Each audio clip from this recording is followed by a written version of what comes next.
الحمد لله الحمد لله الذي هدانا بعبده المختار من دعانا إليه بالإذن وقد نادانا لبيك يا من دلنا وحدانا اللهم فصل وسلم وبارك على سيدنا محمد صلاة تغفر بها الذنوب وتصلح بها القلوب وتنتلب بها العسوب وتلين بها الشعوب وعلى آله وصحبه ومن إليه منسوب سبحانك لا علم لنا إلا ما علمتنا إنك أنت العليم الحكيم ربي اشرح لي صدري ويسر لي أمري واحلل عقدة من لساني يفقهوا قولي. Alhamdulillah, segala puji kehadirat Allah Subhanahu wa taala Rabbul Alamin yang telah menciptakan segala sesuatu dari ketiadaan menjadi ada, yang telah mengatur perjalanan segala sesuatu dalam aturan yang terbaik menurut Allah Subhanahu wa taala, dan itulah sebaik-baik aturan. Allah Subhanahu wa taala yang telah menerbitkan matahari di ufuk timur dan menenggelamkannya di ufuk barat, menumbuhkan tumbuhan, menurunkan hujan, menghidupkan segala kehidupan yang hidup di alam dunia ini, dan memberikan kepada kita berbagai kenikmatan, khususnya nikmat iman, Islam, dan ilmu pengetahuan, sehingga kita dapat hidup dan menjalani kehidupan ini dalam perjalanan dalam jalan yang terang untuk mencapai keridhaan Allah dan rahmat Allah Rabbul Alamin, Allah Subhanahu wa taala. Salawat dan salam semoga senantiasa tercurah kepada Sayyidul Anbiya wal Mursalin, Sayyidina Muhammad sallallahu alaihi wasallam, sebaik-baik utusan yang telah diutus oleh Allah untuk menjadi sebaik-baik petunjuk bagi umat agar kita dapat mencapai keridhaan Allah Subhanahu wa taala.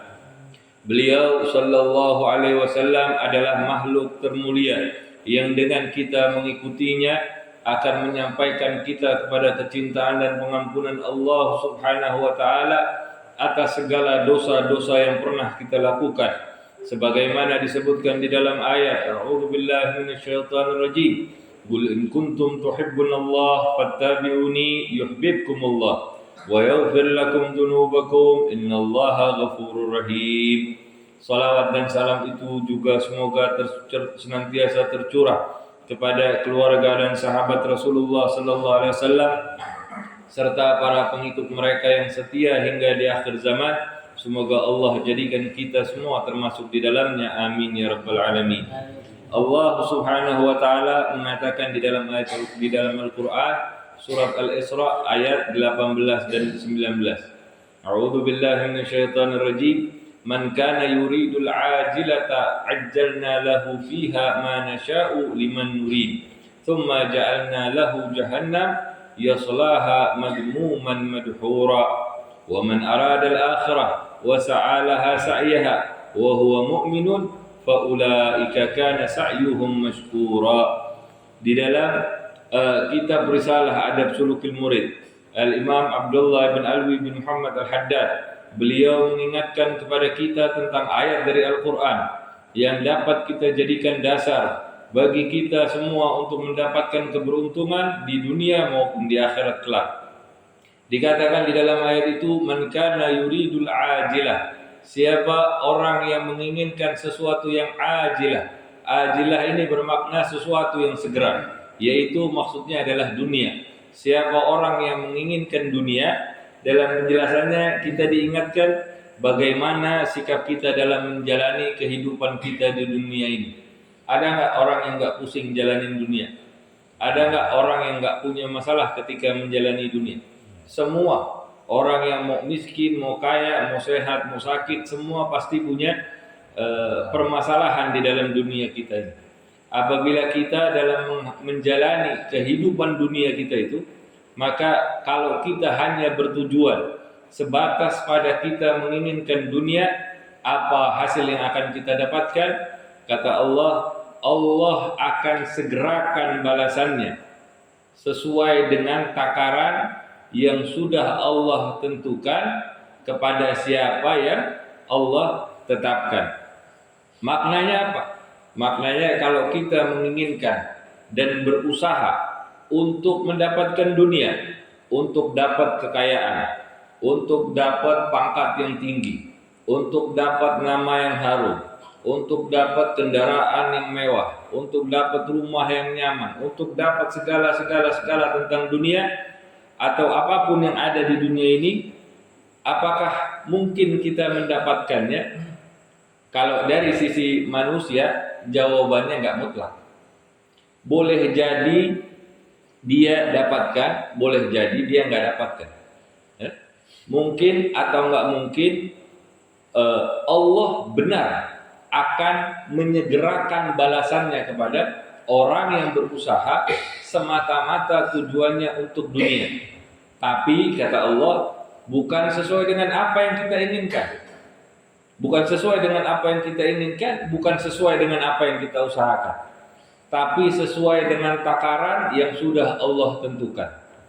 Kita mau jungkir balik, pontang-panting, siang malam, nyari duit, nyari harta, nyari segala tentang dunia. Kalau Allah sudah tentukan 100, dapatnya 100. Nggak mungkin dia dapat 1.000.000. Ya? Saliter. Kalau seliter ya seliter udah.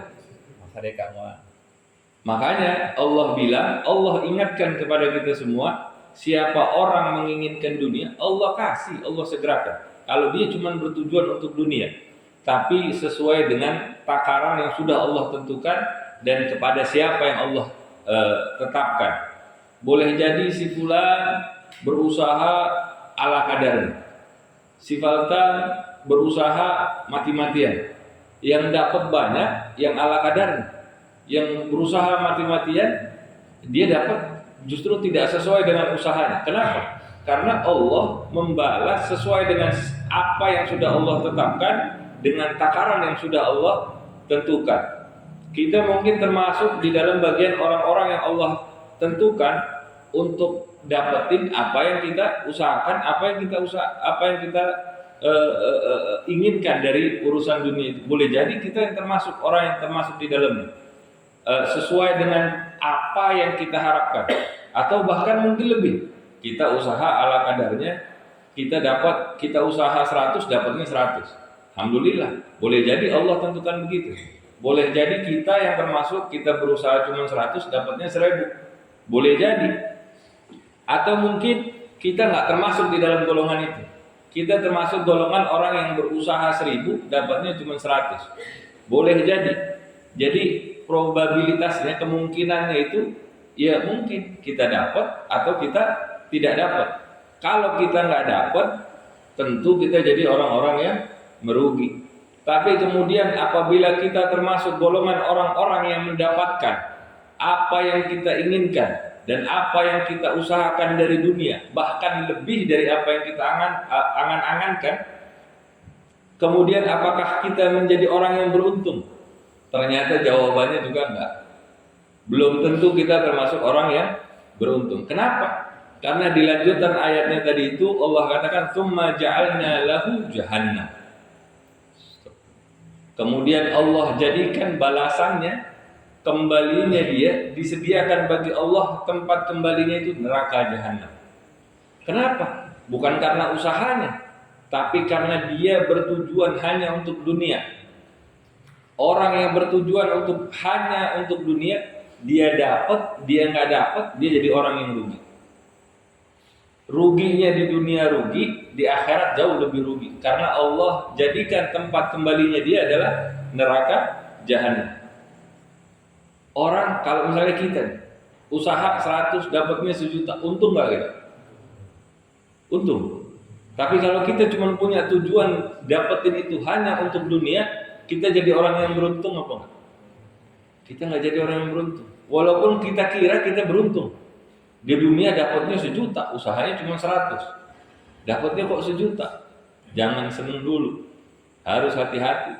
Kita lihat tujuan di dalam hati kita. Belum tentu itu merupakan keberuntungan, boleh jadi itu merupakan peringatan atau keburukan, kerugian yang lebih buruk lagi. Dalam keadaan yang buruk pula. Tapi dilanjutkan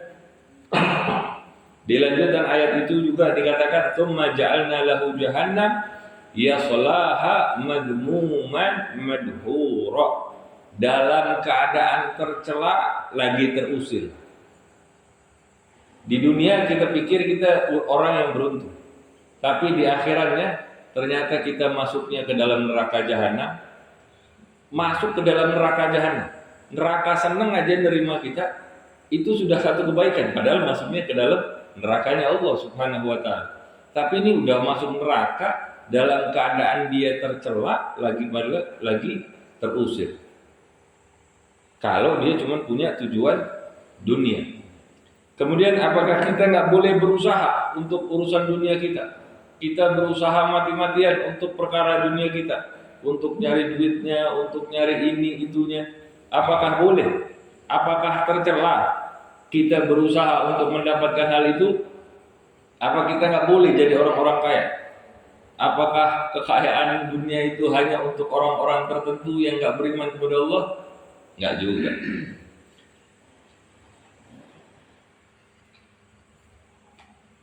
Cara kita memahaminya nggak begitu. Cara kita memahaminya, kata Habib Abdullah Haddad di dalam kitab Risalah Adab Sulukul Murid itu dibilang Rasulullah SAW bersabda yang udah sering kita dengar dan insya Allah mungkin sebagian daripada kita hafal, innamal a'malu binniyat wa innama likulli imri'in ma nawa ila akhir hadis. Atau kama qala sallallahu alaihi wasallam. Jadi apakah kita nggak boleh berusaha mendapatkan dunia kita? Boleh, jawabannya boleh. Tapi ada yang harus kita perbaiki. Yang perlu kita perbaiki adalah bagaimana cara kita memandang terhadap dunia itu. Jangan jadikan dunia sebagai tujuan akhir. Ya. Karena dunia akan berakhir. Usia kita di dunia bakal berakhir. Pangkat kita di dunia bakal hilang. Harta yang kita tinggalkan di dunia ini bakal jadi harta waris. Apakah masih punya kita? Begitu kita mati, otomatis itu jadi haknya istri ada, haknya anak-anak ada. Jadi jangan jadikan dunia semata-mata tujuan, tapi jadikan dia sebagai alat, sebagai sarana untuk kita bisa mencapai keridhaan Allah Subhanahu wa taala. Di lanjutan ayatnya kemudian Allah menyebutkan waman arada akhirah. Siapa orang yang menginginkan akhirat, wasa'alaha sa'yaha wa huwa mu'min. Siapa orang yang menginginkan akhirat, dia bertujuan dengan dunianya, dengan dia cari dunianya, dia bertujuan untuk tujuan akhirat dan dia berusaha untuk masalah akhirat. Ya. Dia berusaha bersungguh-sungguh untuk mencapai akhiratnya. Maknanya adalah kalau kita menginginkan akhirat, maka kita juga perlu berusaha, harus berupaya. Kalau orang yang menginginkan dunia, naik turun siang malam, pontang-panting, banting tulang, kita yang menginginkan akhirat juga harus punya semangat yang sama seperti yang mereka lakukan. Bersungguh-sungguh untuk mendapatkannya. Kemudian syaratnya kita beriman. Beriman kepada Allah Subhanahu wa taala, beriman kepada kitab-kitab Allah Subhanahu wa taala, beriman kepada malaikat, beriman kepada para rasul, beriman kepada hari akhir. Dan ketetapan baik dan buruk itu semua atas izin dari Allah Subhanahu wa taala.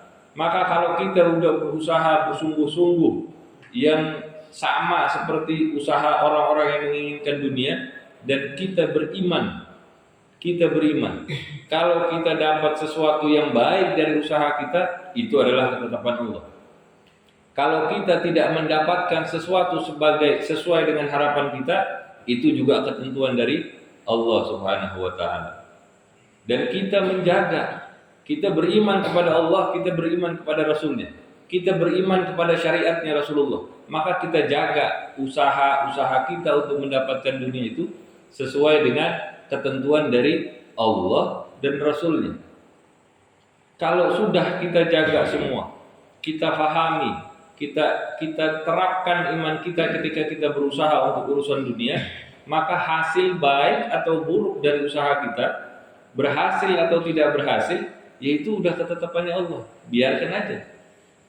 Sayyidina Ali bin Abi Thalib karamallahu wajhah wa radhiyallahu taala anhu, beliau mengatakan, kalau saya berdoa kepada Allah dan Allah mengabulkan doa saya, maka saya bersyukur kepada Allah.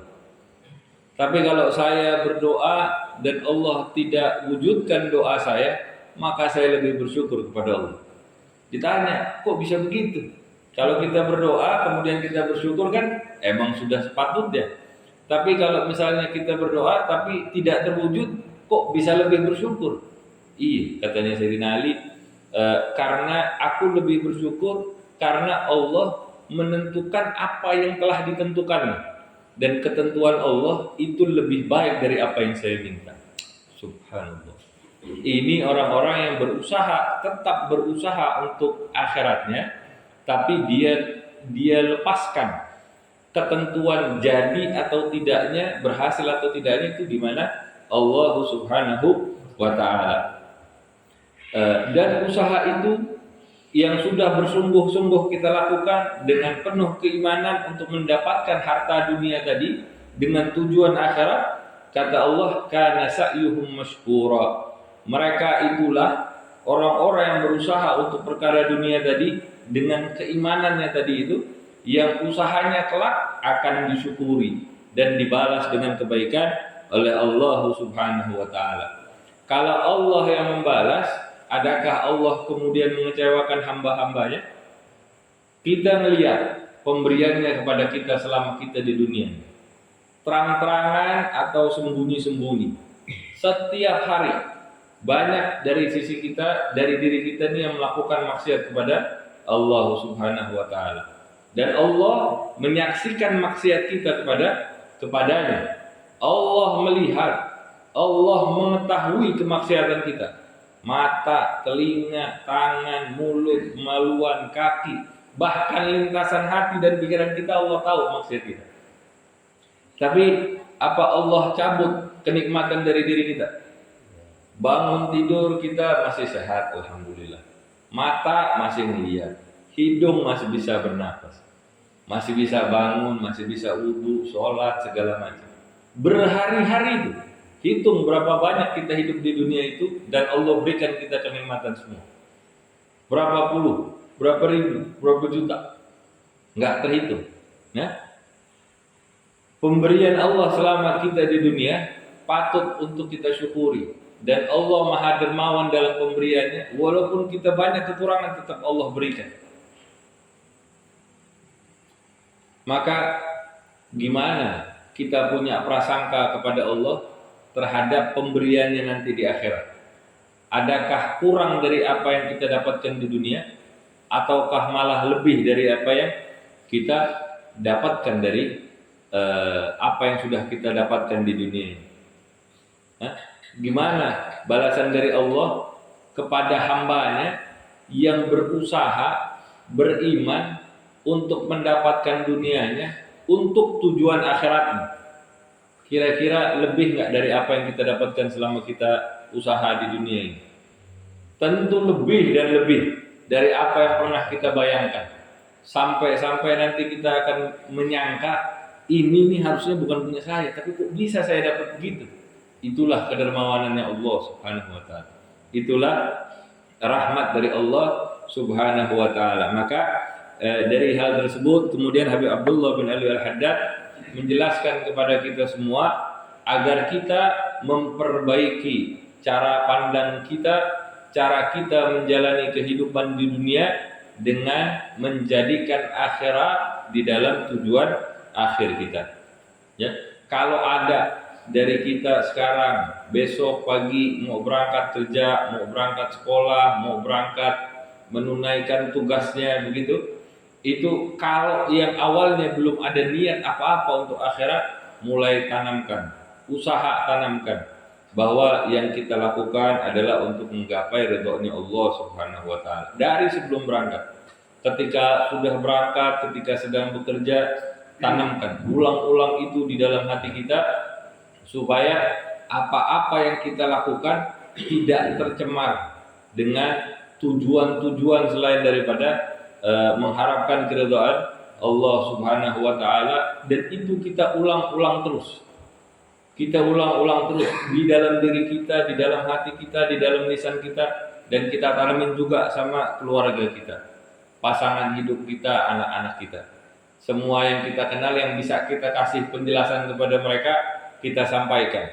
Semoga Allah Subhanahu wa taala memperbaiki cara pandang kita terhadap usaha kita di dunia ini, yaitu dengan kita meneladani sang Rasul pembawa syariat yang mulia, Sayyidina Rasulullah Muhammad ibn Abdullah, dan Allah jadikan akhirat sebagai tujuan akhir kita, yaitu supaya kita senantiasa mendapatkan curahan rahmat dan pengampunan Allah selama kita di dunia, ketika kita wafat, kita di alam kubur dan di hari kebangkitan kelak, dan mendapatkan keridhaannya, dan semua kita dikumpulkan bersama dengan Rasulullah, dengan keluarga dan sahabatnya yang dimuliakan, bersama para pengikut beliau di dalam surga Firdausil A'la, tanpa hisab, tanpa fitnah, ala hadhihi niyyah wa li kulli niyatin salihah wa ila hadratin nabi Muhammadin sallallahu alaihi wasallam. Surah Al-Fatihah.